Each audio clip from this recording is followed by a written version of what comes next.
O medo, ele nos torna altamente responsáveis. Ao contrário do pânico, né, que paralisa as pessoas. O grande problema das pessoas é que elas não controlam o medo, eles se tornam pânico e aí elas são paralisadas. Talvez uma das características que mais tem paralisado pessoas são duas, né? Vou citar duas aqui que eu acho que isso deve ter te assombrado na sua caminhada. A primeira delas é o medo e a segunda é o crítico, né? Porque a gente sabe que toda vez que a gente assume uma posição de evidência, de referência e de influência, as críticas também vão surgir. O próprio Jesus foi criticado, né? E ele soube lidar com as críticas. Sim. Então, como é que foi nesse seu processo, na sua trajetória? Como é que você soube lidar tanto com o medo quanto com a crítica?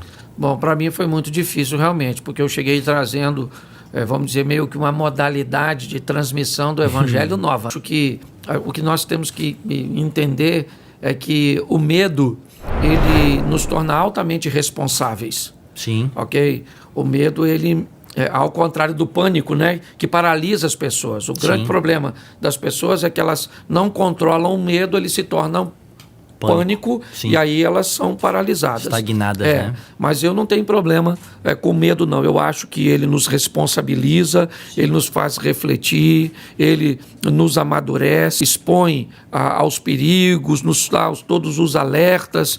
E eu tive que vencer tudo isso. Há um tempo atrás, numa entrevista como essa, né, num bate-papo, um repórter me perguntou qual era a minha formação acadêmica para aconselhar casais. Legal. E eu disse que não tinha formação, não era terapeuta, não era psicólogo. E ele me disse, você não tem medo de aconselhar pessoas não sendo formado? E eu disse para ele, é claro que eu tenho. E ele me disse, então por que você continua fazendo? Eu disse, porque meu conselho nunca destruiu relacionamento nenhum. Ah, muito bom. Entendeu? Muito então, bom. Eu acho que o medo me responsabilizava muito, sempre me trouxe muita responsabilidade. E eu ainda continuo sempre com ele, ele me faz medir minhas palavras, como eu vou ser interpretado nesse ambiente hoje tão complexo, né, do que dizer, como dizer. Mas eu acho que ele nos torna responsável. A crítica já é outro problema, né? Eu acho que o crítico é alguém muito importante, desde que ele faça uma crítica construtiva. Sim. Né? Às vezes o crítico pode ser uma mula, como na Bíblia, né? Uma mula foi um crítico, porém, ela fez uma boa crítica, uma boa observação. Então, às vezes, a pessoa é extremamente ruim, mas ela faz uma observação boa, porque todo tolo tem seu dia de sábio e todo sábio tem seu dia de tolo. Olha aí, ó. Às vezes você pega o tolo num dia de sabedoria e um camarada que não ensinou nada para ninguém pode te dar uma grande lição. E às vezes você pode pegar alguém que passou a vida inteira ensinando os outros e encontrar com ele num dia que ele se tornou um tolo e te feriu de uma forma tão grande. Então nós não devemos avaliar pessoas apenas por um momento. Tem uma frase, pastor, que fala, né? Nunca aceite uma crítica construtiva de quem nunca construiu nada. Exatamente, né? E eu também sou da seguinte tese. Eu não preciso, assim, eu não relevo crítica de alguém cujo qual eu não preciso aprovação. Uau!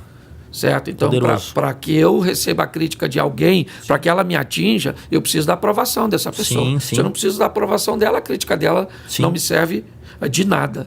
Então, hoje, grande parte das pessoas, elas fazem uma crítica, principalmente nesse ambiente de rede social que nós estamos inseridos, por, muitas vezes, emoções como inveja.